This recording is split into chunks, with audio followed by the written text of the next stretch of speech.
un esprit très fort, l'esprit de maman. Couvrez ces personnes, couvrez tout cela qui se lève contre ce que Dieu réprime. Faut les couvrir, faut les protéger, parce que ce n'est pas un combat simple, c'est un combat spirituel. Le combat, il est rude, le combat, il est spirituel. Mais, je peux déjà vous dire que Dieu a le dernier mot. C'est pour cela qu'on va pouvoir assister à plusieurs, j'ai pas envie de dire disqualification, je vais dire Dieu va déplacer tout simplement. Je vais dire que Dieu va déplacer. Il y aura des déplacements.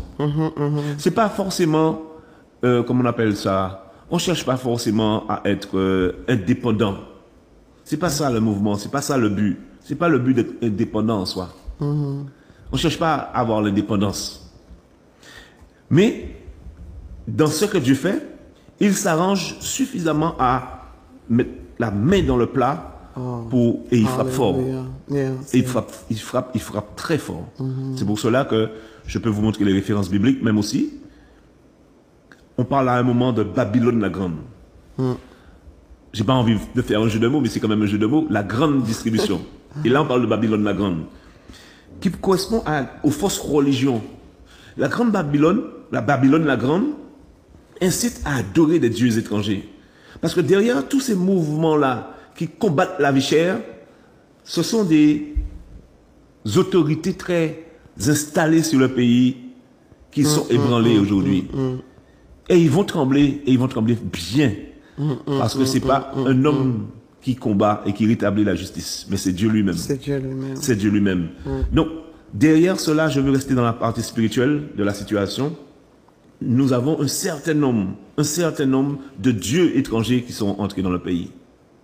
Dieu doit être le seul Dieu de l'île, le créateur de la terre, Jésus-Christ son Fils. Tous ceux-là qui ne confessent pas Jésus-Christ de Nazareth venu en chair et donné à la croix, mourir et ressusciter, seront trouvés être en contradiction au plan de Dieu et ne pourront pas ressusciter plus longtemps. Ces dieux-là sont tous les dieux que vous connaissez, tous les dieux que vous nous connaissez. Il y en a tellement. Quand j'ai essayé de regarder la liste est longue. La liste est très, très, très longue. Il y a de tous les noms. Il y a de tous les noms.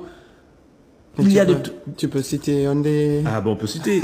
Des dieux étrangers, c'est quoi? La divination. L'occultisme.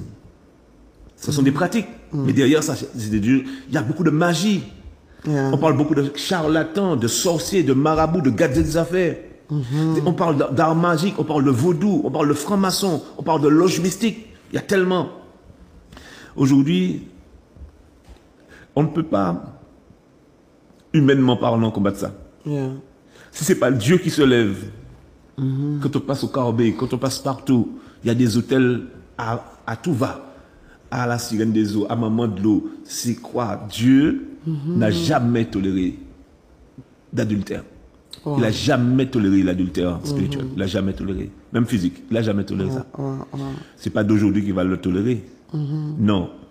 Tu seras entièrement à ton Dieu. Tu le serviras lui seul.